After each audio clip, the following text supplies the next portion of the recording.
I nearly almost fell asleep. But anyway, after I was born here in Pittsburgh, and so we moved to, after a little while, after Frick School, then we moved to Hazelwood, went to Gladstone Elementary at that time. Then we moved to Baltimore, Maryland, and because my mother's sister was sick, she had aneurysm or something, had surgery, she can't remember nobody. And, God is able. God is a healer, He's a physician. And she was blessed. It's a miracle that she's alive even today. So we went there, we lived with them. They have 3 bedrooms. It was just me and my mother all the way through to the very end of my mother's life. But anyway, we moved to Lombard Street. And I don't even know if that place still exists or not. But it was my aunt, her husband, my 3 cousins, me and my mother, my grandmother, and we were all cramped in. And so when we left Pittsburgh and everything, at first, I don't know, I was glad to leave out of that place. The way that man treated me, it was relieved. I was relieved. It like weight just lifted off my shoulders. The way that man treated me, her boyfriend. And so we moved in, and we all cramped in, sleeping and everything, and trying to get me to go to school, and trying to buy food for extra 2 miles to feed me and my mother. And went to Jackie Robinson, and I guess it's 200 is another name for it. It's just that like a block up. Go to that school, and I just could not catch up. I could not comprehend what we're learning, the classes I was scheduled to go to and all that. I tried my best trying to, it's starting to getting overwhelming,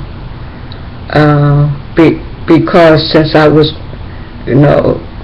going to how many schools so far, 3 schools in a short time, like I said, it's starting to get overwhelming in my mind, trying to learn something, these academics.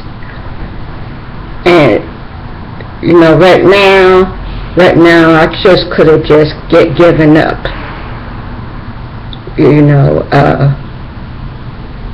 With all respect, my mother, she never thought about me, my welfare, me as a child. Need some sort of stability, productivity, some sort of a place you can call home and never have to move place to place all the time. But it just seemed as though she just thought about everybody else, what they think about her. My mom always trying to please people, trying to help out other people. my mother, she felt at times intimidated. There was some, what do you call it? There were conflicts. There were disagreements. It was dysfunctional. It was something my mother in her heart believed that my grandmother loves my mother's sister. Favoritism, so much than my mother. For example, if you're a parent, you have 2 kids, you'll favor the one and you feel less favor the other, or don't give a S-word on the other child. Now you know what I'm talking about. So my mother been telling me all this stuff about how she feels, and I'm like, wow. And to me as a child, I feel sorry for my mother. We moved here because her sister was sick and everything. I have seen my mother reactions, actions, say unspoken words, spoken words. There were times my mother and my grandmother was into it. Literally. And my mother was like, go to your room. Go to your room now. Look like they're in WWF or WWE, wrestlers. It was upsetting. And it was just me, my grandmother, physically fighting. I'm home, a child, watching this. I'm looking at this. My heart is pounding. I hope they don't kill themselves. Kill each other. Kill each other.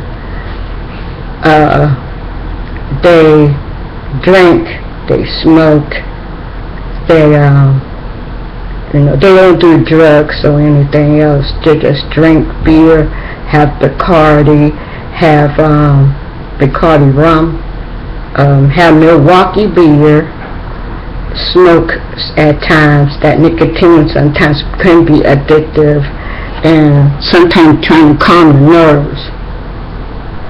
But all that was happening, I felt alone, even though I was very lonely, lonesome.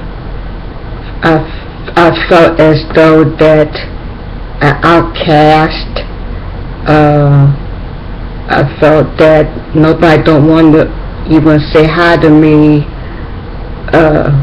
My cousins, they, still playing with their friends. I was introduced, but that was it.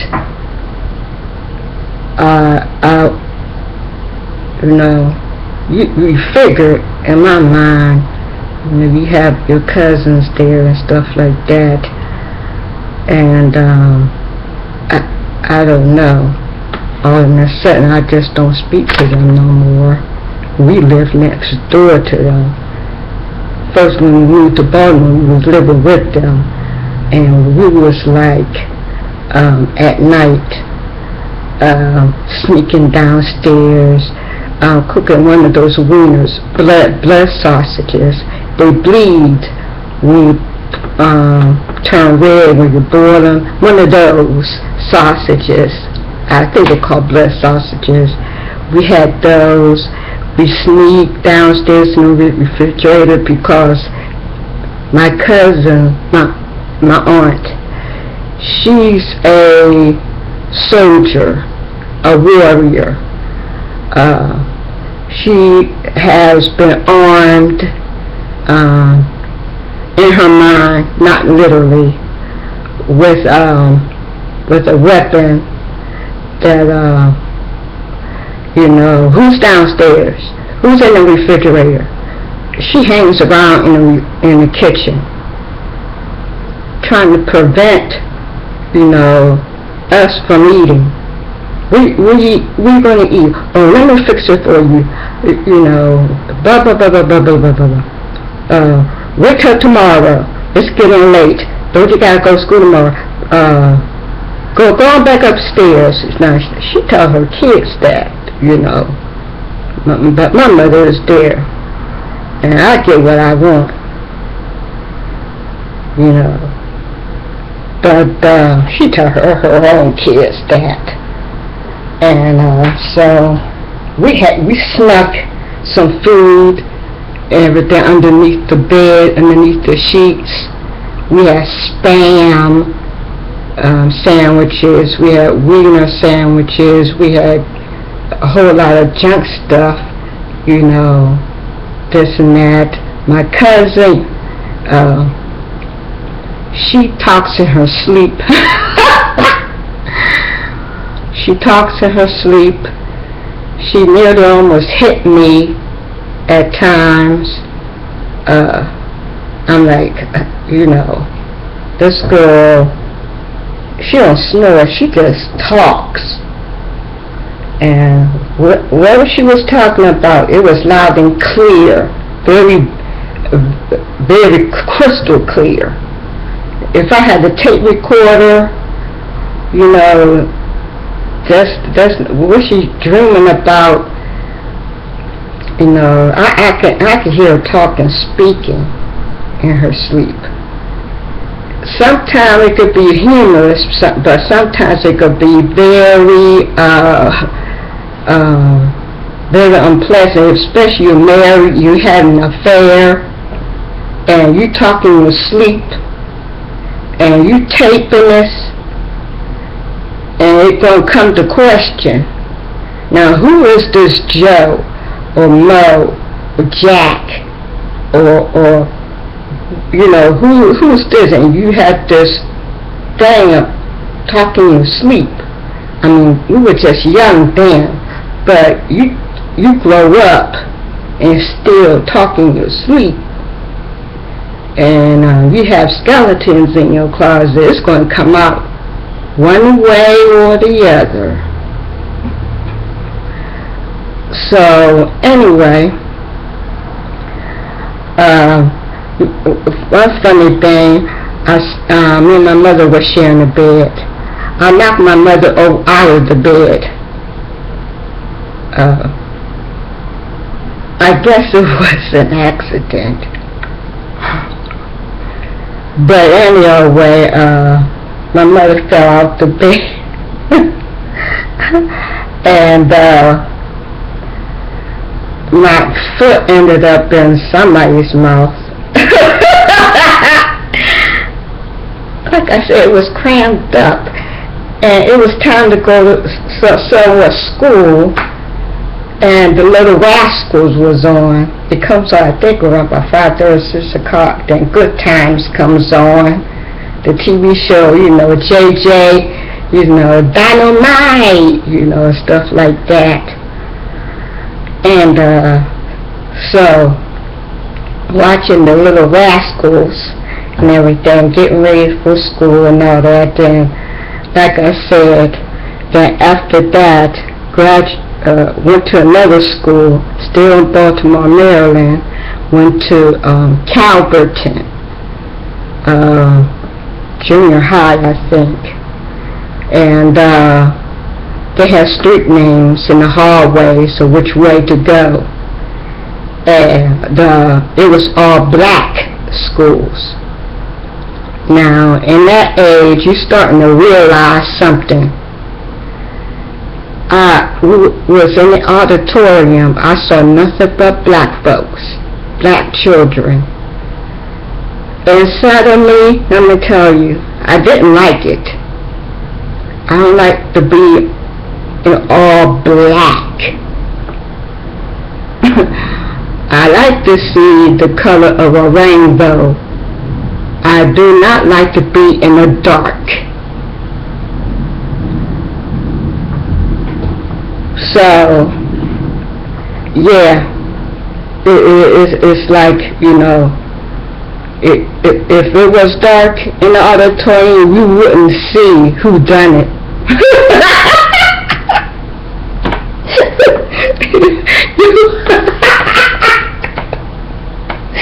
Somebody throw a paper at you or spitballs, you wouldn't see who done it. With class, with students, who done it. You know, when you're black, you're in the dark, ain't nobody can see you but the white of your eyes or your teeth, if you have any. So, I was, you know, yes, I was, was you was teased then? Yes, there was. I was still me. One time, nobody wouldn't play with me or bond or get to know you or what's your name or nothing. But like I said, I'm the one was the quiet one. I was timid. I understand what you're saying, you know. Why couldn't I, you know, growing up, I could have changed, and I should initiate. Hi, how you doing? What's your name? Where you from? You know, introducing myself, make a friend for now. Yeah, I could have done that. Looking back, I just couldn't. It's just minding my own business. I just couldn't do it. It was my nature. You know, it's my nature. So, you know, it's like if you plant tomatoes, you can't expect to come out cucumbers. If you plant cucumbers, you can't expect to come out tomatoes. You know, apples, you plant an apple tree, don't expect any oranges. Hello. You see what I'm saying? Dig, you dig? That's my nature. That's how I am. Yeah, you're on YouTube, you speaking up, yes. Over the years, things have changed. But back then, you plant something, don't expect something else to come up. But anyway, I was that way. And there was kids talking about, I'll meet you at the school, bully gonna pick fight at me, picking fights and stuff like that at the school. It never happened. It was just all hot air. Words just drops to the floor. It doesn't, you know, sticks and stones will break your bones, but words will never hurt you. You know, but they did it at some point, because growing up since a while till in Pittsburgh, moved to Baltimore, went to 2 schools, and it was Calverton was a junior school or something like that. But I was in the 9th grade. Yeah, in the 9th grade, and it continues on. This attitude from these students. One time, one girl put a jello in my head, Did I get up and fought back? No, I was laughed at. Did anybody defend on my behalf? No. Do some of the students think that I was part of this kind of thing just to make people laugh? No, I wasn't. I wasn't part of it. I was just eating my lunch, and this girl put a Jello in my head. So, in a lunch break. So after, like I said, living in Baltimore, Maryland, we had crabs. My mother loved crabs. Me and my mother, we crab addicts, live or dead. We went to it's called Chesapeake Crab store or something like that. We go in there, buy them. They covered with Old Bay, and some of them was live and everything. My mother, she likes live because of when you boil the water, you put the live ones in there. The meat of it is very silky and smooth and tasteful. Then the dead ones is hard to pick, but they're just as good also. But live ones are best. They are the best. And we had that. And we went to the store. We had Chinese. My cousin talked about Yakima and stuff like that. And I tried to look for some when we came back to Pittsburgh, but I call it shrimp lo mein, or shrimp or chicken lo mein, and so something burning. But anyway, we had that, and like I say, at that time, there were some boys, kind of play around with and everything, and luckily I didn't end up pregnant or nothing like that. It wasn't not even close to it. But after that, we moved to up in Catherine Street with my other cousin with her 9 kids. She had it every year, all 9 of them. It was no like a break, like 2 or 3 years, then get pregnant. No, it was every year, all 9 of them. And we was under the basement, hearing all that commotion upstairs, but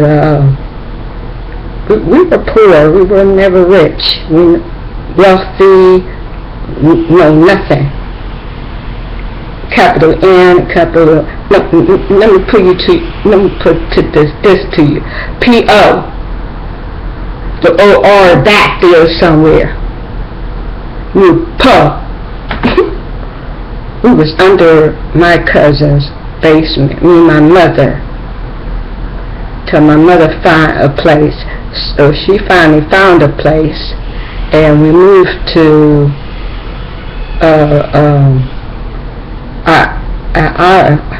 I forgot that place. Man, the neighbors so noisy, it's not even, you can't even think. It's like they were right there in your apartment, even though they're next door. And still going to school, being disconnected from your family, from your relatives.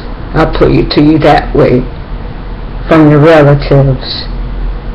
And even though before we moved, amongst the crowd of people that you know, your loved ones, your relatives, your friends or whatever, you know, you're still lonesome.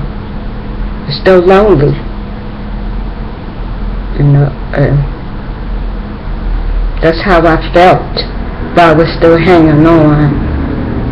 And moved to another place. My mother was working at the dryer place. And I got tired of keep moving around. And then my aunt in Pittsburgh, she died. We went to the funeral. And I don't know, I forgot what she died of. But she came to Baltimore when we was moving one last time there. She visited Yvonne, Avery, Marvin, and Vivian, Gladys,